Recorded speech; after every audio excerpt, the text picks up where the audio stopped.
Picture America in the late 1800s. Dust blowing across endless prairie, steel rails stretching toward the horizon, men swinging hammers under a blazing sun while locomotives scream like iron thunder across a growing nation. And behind much of that expansion stood one of the most powerful and controversial businessmen in American history, Jay Gould. Some called him a genius, others called him a robber baron, and a few railroad workers simply called him the man who never touched a shovel but owned every shovel. Today's twisted history story isn't just about Gould himself, it's about the railroad builders, the engineers, surveyors, and tough frontier workers who turned his ambitious dreams into steel reality. So settle in, because this is the story of ambition, danger, fortune, and rails that changed America forever. The United States after the Civil War was exploding with growth. Cities were rising, trade was booming, and everyone realized one thing: whoever controlled the railroads controlled the future. Railroads meant faster travel, cheaper goods, and entire towns appearing overnight.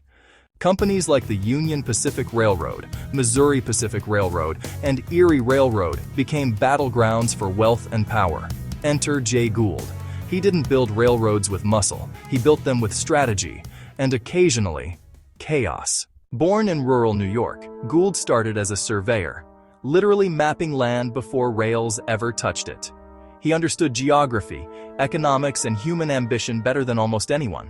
While other investors bought railroads already running, Gould specialized in struggling lines. He would buy failing railroads cheaply, reorganize them, expand routes, and suddenly transform them into profit machines. Workers joked, Mr. Gould could make money selling snow in January and then somehow charge the snow twice. But here's where our real story begins: the builders who worked under his empire.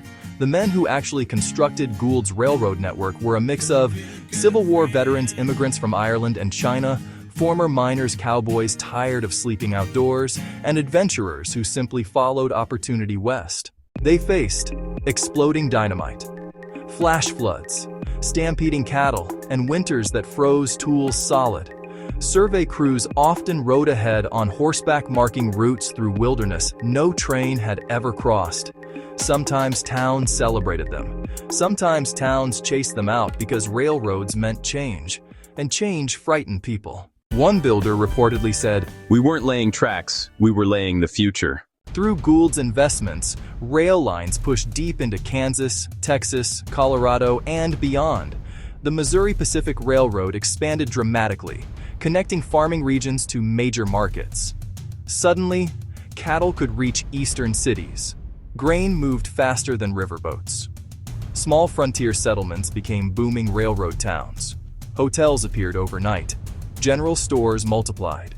Even newspapers followed the rails. The railroad builder became one of the most respected and exhausted workers of the era. They lived in rolling camps made of canvas tents and optimism, and if a rail crew stayed in one place longer than 2 weeks, it was practically considered retirement. Railroad camps had their own strange culture. Meals were enormous.